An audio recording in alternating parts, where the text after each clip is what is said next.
Kira-kira ketika dikatakan coding, apa yang terlintas di pikiran kalian? Kode. Iya benar. Jadi coding ini berkaitan dengan komputer. Tetapi bukan kita belajar tentang komputer. Jadi Bu, coding yang mau kita pelajari ini tentang apa? Tentang cara berpikir. Nah, jadi di dalam pelajaran coding itu ada dikenal dengan namanya berpikir komputasional. Apa anak-anak Ibu? Berpikir komputasional. Ya. Pernah belajar tentang berpikir komputasional? Ya. Di mana? Di sekolah pelajaran apa? Informatika. Berarti udah tahu dong anak-anak Ibu arti dari berpikir komputasional? Sudah. Yang tahu arti berpikir komputasional, angkat tangannya. Silakan. Ya. Berpikir komputasional berpikir secara sistematis. Oh iya benar, kata temannya. Kasih tepuk tangannya. Kata temannya tadi, berpikir komputasional adalah berpikir secara sistematis. Nah, Bu, apa sistematis itu? Sistematis artinya adalah berurut. Apalagi bertahap, step by step. Oke, nah anak-anak Ibu, jadi di sini ada pengertian berpikir komputasional. Nah, siapa yang mau baca? Oke, Alia, silakan baca.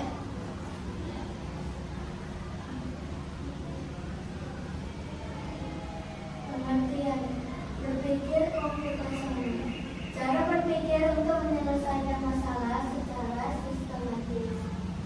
Membantu manusia menggunakan langkah yang jelas, terstruktur, dan bisa dijalankan komputer.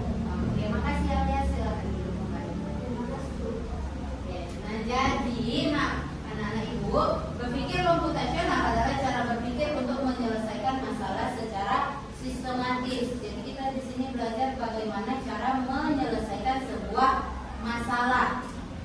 Nah, fungsinya adalah membantu manusia menggunakan langkah jelas, terstruktur, dan bisa dijalankan komputer. Jadi bukan artinya berpikir komputasional itu berpikir seperti komputer, enggak.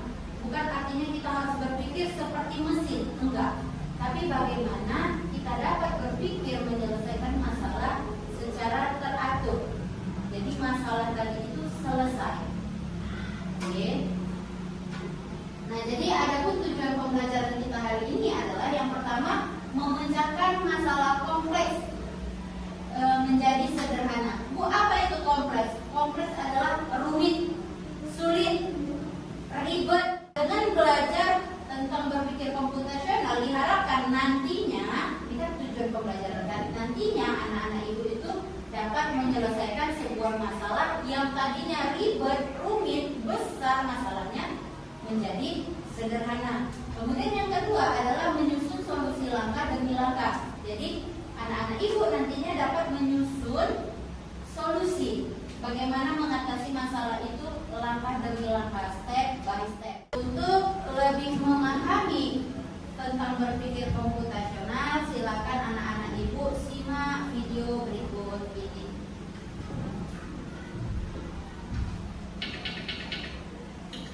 Pengenalan computational thinking. Hai teman Kenje, coba tebak apa artinya computational thinking atau berpikir komputasional?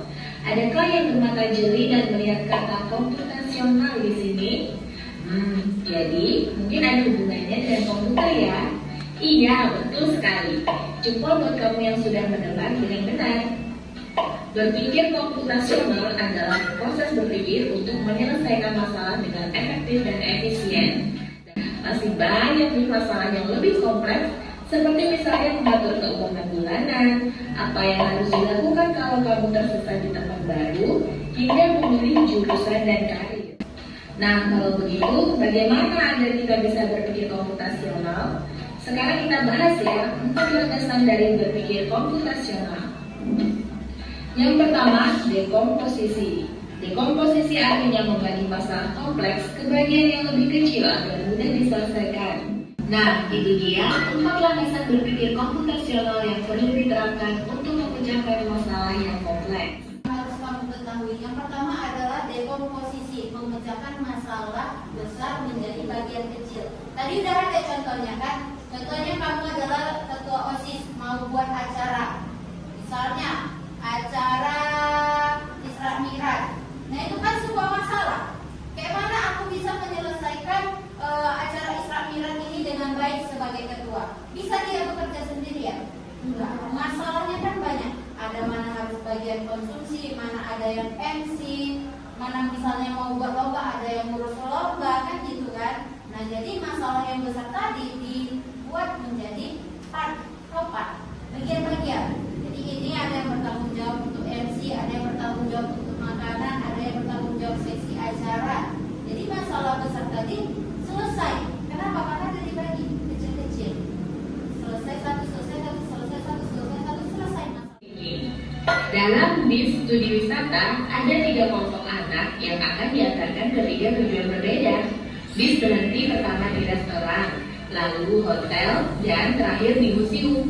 Hanya ada 1 tempat penyimpanan koper di samping bis, yang hanya bisa dibuka dari 1 pintu. Sopir bis ingin mengatur koper-koper penumpang hingga mudah dikeluarkan. Bantu supir bis menentukan urutan memasukkan koper-koper itu ke dalam tempat penyimpanan. Pertanyaan, koper kelompok anak yang mana yang dimasukkan terakhir? A. Anak yang ingin pergi ke museum. B. Anak yang ingin pergi ke restoran. C. Anak yang ingin pergi ke hotel. Atau D. Yang manapun boleh. Busnya sampainya kemana duluan? Ke restoran. Siap ke restoran ke? Siap itu ke? Museum. Berarti kopernya yang duluan dimasukkan koper anak yang pergi kemana? No, yang ke museum dulu kopernya paling belakang. Kemudian barulah anak-anak yang pergi ke hotel.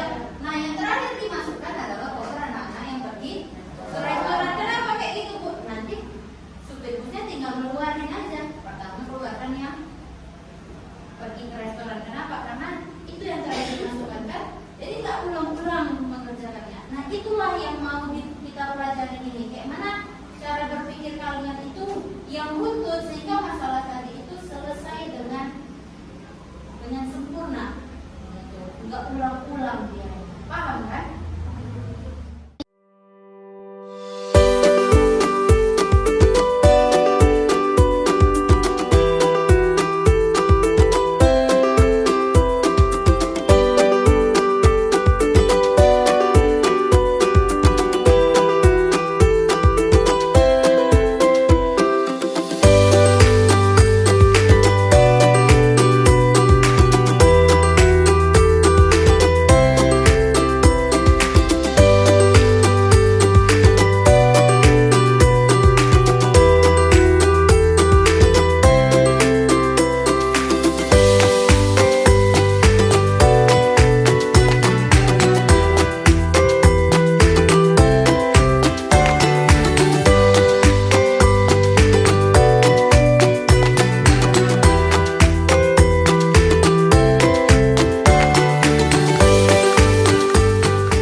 Harus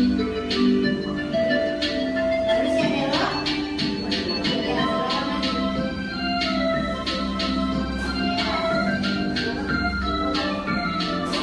Berapa kali majunya? Coba deh.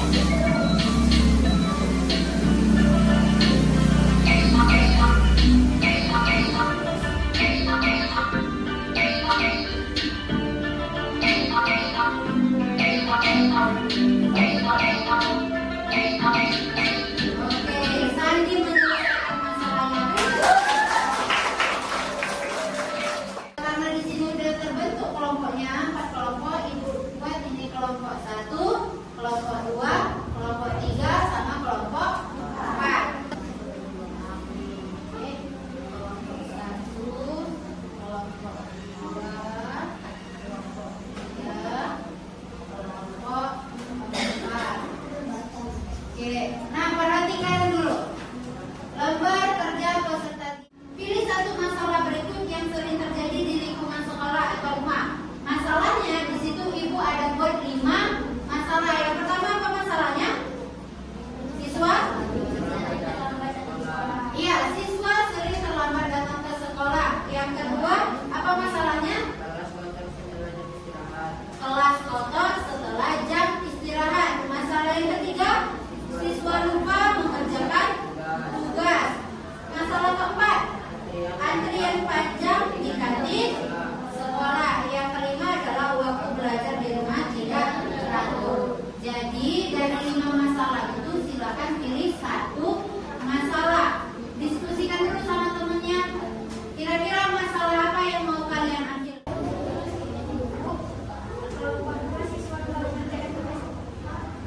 Oke, ternyata kelompok 2 duluan memutuskan. Kelompok 2, masalah ketiga ya, siswa lupa mengerjakan tugas. Ini kelompok 2. Kelompok 4. Apa? Kelompok 4, masalah yang pertama, siswa sering terlambat datang ke sekolah. Kelompok 3.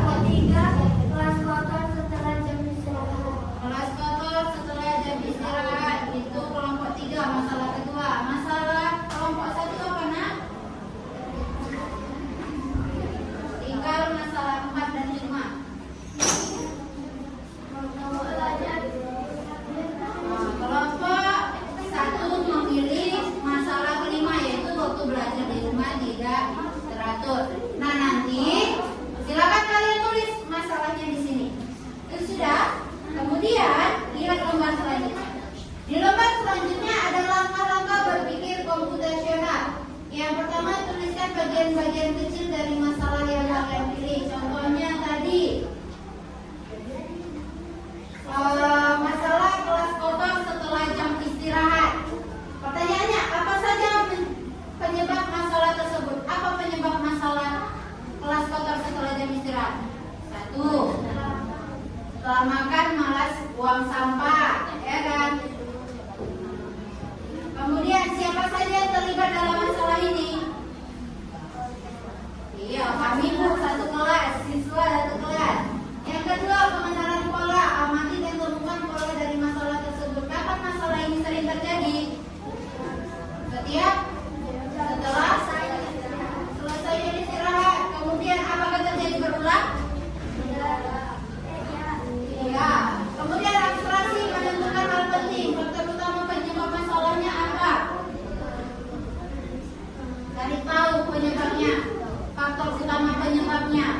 Kemudian yang terakhir, algoritma. Kalian susun langkah-langkah tadi. Ini contoh yang sampah setelah jam istirahat.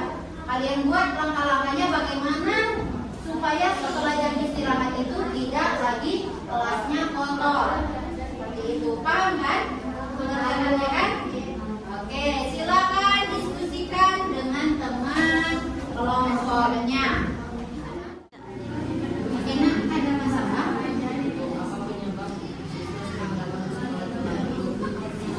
Terus apa yang mau kamu jawab? Boleh, silahkan ada di sini. Karena contohnya.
berarti bukan diri kita. Oke. Nah, apakah sering berulang? Kalau misalnya tidak. Kalau misalnya sering berulang, tulis di situ sering berulang. Jelaskan kenapa sering berulang. Ya, alasannya misalnya karena saya tidak mengatur waktu belajar dengan baik, sehingga sering lupa belajar.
ini biasanya terjadi saat ada pekerjaan rumah dan sering berulang jika saya tidak mengatur waktu belajar.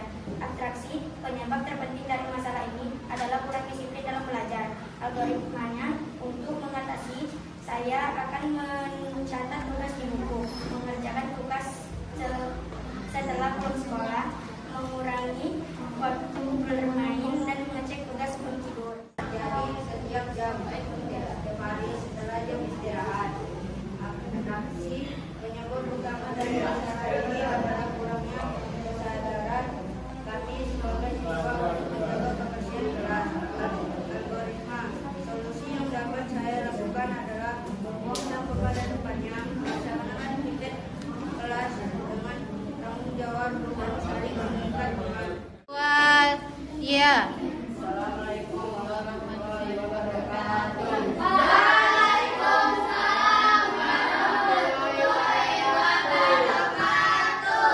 Dari kelompok 4 ini mengenalkan diri dan sekaligus mempresentasikan berpikir komputasional. Perkenalkan, nama saya Muhammad Faisal.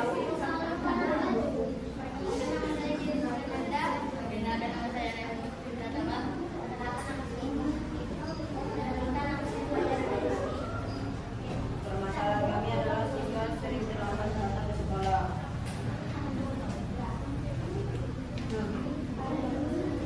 Dari komposisi apa saja penyebab masalah tersebut? Karena kami bangun kesiangan. Siapa saja yang terlibat dalam masalah ini? Kami dan siswa dan siswi. Oke, anak-anak ibu, bagus sekali hasil diskusi kelompoknya tadi. Setiap permasalahan sudah kalian cari tahu apa penyebab masalahnya, sudah kalian rincikan dan juga sudah kalian cari solusinya. Artinya hari ini kalian sudah belajar bagaimana cara berpikir komputasional pada suatu masalah. Jadi harapan ibu ke depannya, anak-anak ibu semuanya tetap melakukan hal yang sama pada setiap permasalahan yang nantinya akan datang di kehidupan kita. Namanya hidup pasti ada masalah, dan setiap masalah pasti ada jalan keluarnya, ya kan? Nah, jadi itulah mencari jalan keluarnya bagaimana. Yang berpikir komputasional. Dari kelompok 1 tadi apa masalahnya?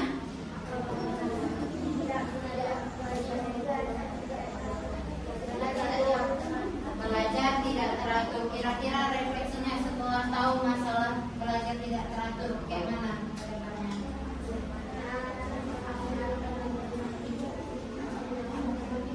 Satu orang yang jawab kuat. Akan mengikuti jadwal yang sudah dibuat. Kemudian ada lagi? Tidak bermain HP sampai lupa waktu. Oke. Ada lagi? Apa? Menerapkan waktu belajar lebih banyak. Oke, bagus sekali. Kelompok 2. Tadi apa masalahnya? Siswa lupa mengerjakan tugas. Refleksinya yang bisa diambil setelah tahu masalahnya seperti itu, kira-kira ke depannya bagaimana? Bertanggung jawab dan disiplin. Apa ada lagi? Lebih awal. Oke, mari tepuk tangan untuk kelompok. Semua tadi selesai Oke, anak ibu rasa cukup pelajaran kita sampai di sini untuk hari ini. Anak-anak ibu tetap semangat untuk belajarnya. Kalau punya masalah, selesaikanlah secara teratur, ya. Minggu depan kita berjumpa lagi pada materi yang berbeda, yaitu tentang etika penggunaan KA, kecerdasan artifisial. Tahu KA, kecerdasan artifisial? Contohnya seperti